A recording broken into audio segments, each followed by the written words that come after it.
Learn English through story. Less in the darkness. The small town of Ravensthorn lay nestled between the looming mountains and dense forests, where the wilderness whispered secrets that few dared to uncover. Life moved slowly in Ravensthorn, and the people cherished the simplicity of their existence. Yet, deep within the heart of the woods, there was a legend that cast a shadow over the town, a legend of a place known as the Black Hollow. The Black Hollow was no ordinary forest. It was a realm of mystery, where the boundary between the material world and something darker, something otherworldly, blurred. Few who ventured there returned, and those who did were never the same. They spoke of overwhelming forces, of desires awakened that no human should possess. The hollow was said to hold the key to ultimate pleasure and eternal damnation, a place where lust, in all its forms, thrived. Myra, a young woman of Ravensthorn, had always been captivated by the legends of the Black Hollow. She was intelligent, ambitious, and curious, qualities that set her apart from the others in town. While most people accepted the legends as warnings to stay away, Myra saw them as challenges, opportunities to seek out the forbidden and understand what lay beyond the mundane. She believed that the darkness held truths that the light could not reveal. One autumn evening,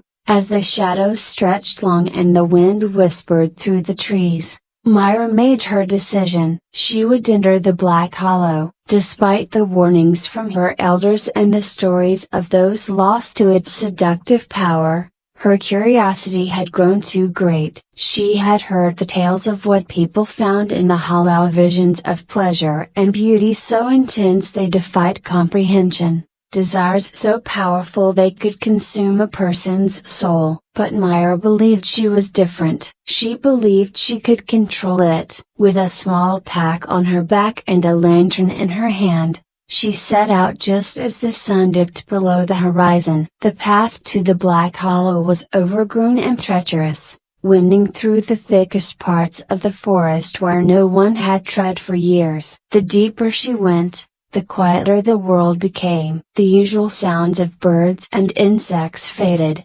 replaced by an eerie stillness. The air grew thick, charged with an energy that seemed to pulse from the ground beneath her feet. At the edge of the hollow, Myra paused. The trees here were different and taller, their branches twisted into unnatural shapes, as though they had been touched by something far older than the forest itself. The air was colder, and the darkness felt alive, as though it was watching her. But Myra pressed on, her heart racing with anticipation. She was not afraid. She was prepared to face whatever the hollow had to offer. As she ventured deeper into the Black Hollow, Myra noticed a change in the atmosphere. The darkness seemed to shift, to breathe, and with each step she took, she felt it pulling at her, coaxing her forward. It wasn't an aggressive force, but rather a seductive one, like a lover's whisper,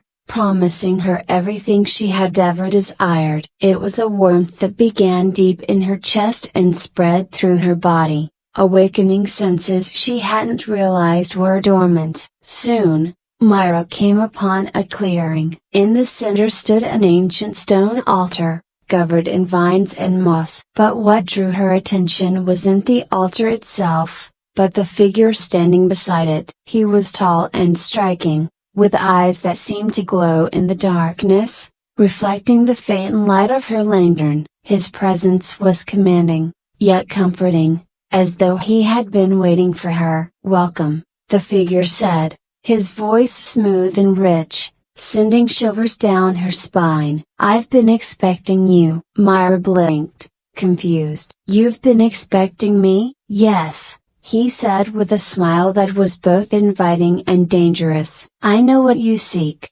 Myra. You came here for the truth, for the secrets that only this place can reveal." Myra hesitated for a moment, but the pull of his presence and the promises she sensed in the air around her were too strong. "I came to understand," she said. "To learn what lies beyond the darkness." The figure stepped closer, and Myra felt a rush of warmth as his eyes locked onto hers. "You seek understanding, but it is desire that brought you here." The hollow does not reveal truths to those who seek knowledge. It reveals them to those who surrender. Myra's heart raced, not with fear, but with anticipation. She had always thought herself above base desires, always in control of her own mind and body. But now, standing in the hollow, in the presence of this stranger, she realized that something deep within her had been awakened. The desires she had kept hidden,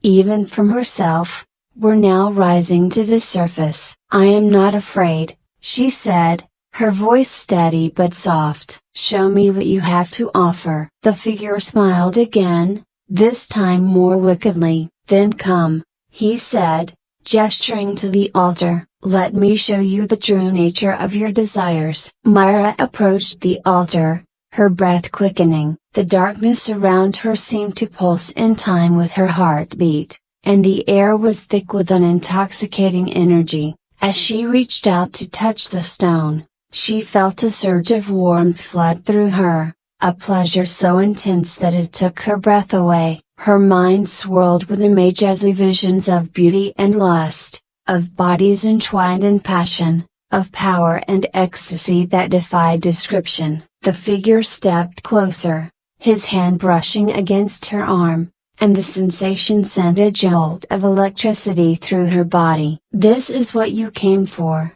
isn't it?" he whispered, his voice like silk. "To feel, to know, to experience the deepest pleasures of the soul." Myra's head spun as the sensations overwhelmed her. Every touch, every whisper seemed to ignite a fire within her that she couldn't control. The darkness that had once seemed cold and foreboding was now warm, inviting an abyss she wanted to fall into. The world around her blurred, and all that remained was the sensation, the pleasure, the raw, unfiltered desire that consumed her. But even as she surrendered to the moment, a small voice deep inside her whispered a warning. Something was wrong. The pleasure was too much, too intense, and beneath it, she sensed a darkness far deeper than she had imagined. It wasn't just desire that the hollow offered, it was control, possession. The pleasure was a mask, hiding something far more sinister. "Wait," Myra gasped, pulling away from the altar, her body trembling with both pleasure and fear. "What is this?" The figure's smile faded, and his eyes darkened. "This is what you wanted, Myra. This is the truth of your desire. You came here seeking knowledge, but you found what you truly craved. The hollow gives what is asked of it, but it also takes. Your soul is now bound to it, as is the fate of all who succumb to its lust." Myra's heart pounded in her chest as the weight of his words sank in. She had come to the hollow seeking understanding, but she had been blinded by her own desires. The pleasure she had felt, the lust that had consumed her, was not a gift, it was a trap. She had given herself to the darkness, and now it would never let her go. "No," she whispered, stepping back, her hands trembling. "I didn't know, I didn't understand." The figure's eyes gleamed with satisfaction. "It is too late, Myra. The hollow has claimed you. You will become one with it, like all the others who sought its secrets. You will live forever in the darkness, a creature of lust and desire, never to be free." Myra's breath came in short gasps as the reality of her fate became clear. She had been arrogant, believing she could control the darkness, that she could face the hollow and emerge unscathed. But the hollow had seen through her, had drawn out her deepest desires and used them against her. And now, she would be lost to it forever. The figure stepped closer, his hand reaching out to touch her again. But this time, Myra recoiled. She couldn't allow herself to fall any further. There had to be a way out, a way to escape the darkness that threatened to consume her. With a surge of strength, she turned and ran. The darkness closed in around her, the trees twisting and shifting as though the forest itself sought to trap her. But Myra pushed forward, her heart pounding in her chest, her mind racing with fear and determination. She would not let the hollow take her. She would not become another soul lost to the darkness. As she ran, the sounds of the forest seemed to grow louder, the rustling of leaves, the creaking of branches, and the faint, seductive whisper of the figure's voice calling her back. But Myra ignored it, focusing only on the path ahead. She didn't know if she could escape, but she had to try. Finally, after what felt like an eternity, she burst through the edge of the hollow and into the open forest. The air was fresher here, lighter, and the oppressive darkness that had clung to her inside the hollow began to lift. But even as she gasped for breath, Myra knew that she had not truly escaped. The hollow had marked her, and the lust it had awakened within her would never fully fade. She would live with the consequences of her choices for the rest of her life, haunted by the desires she had unleashed and the darkness she had touched. Unchecked desire can lead to self-destruction. The pursuit of pleasure without understanding its true cost can trap us in a darkness from which there is no escape. True strength lies in recognizing our limits and the danger of surrendering to our deepest urges. I hope you enjoyed the story. If you enjoyed, then please like and share this video, and don't forget to subscribe our YouTube channel. Thank you for watching.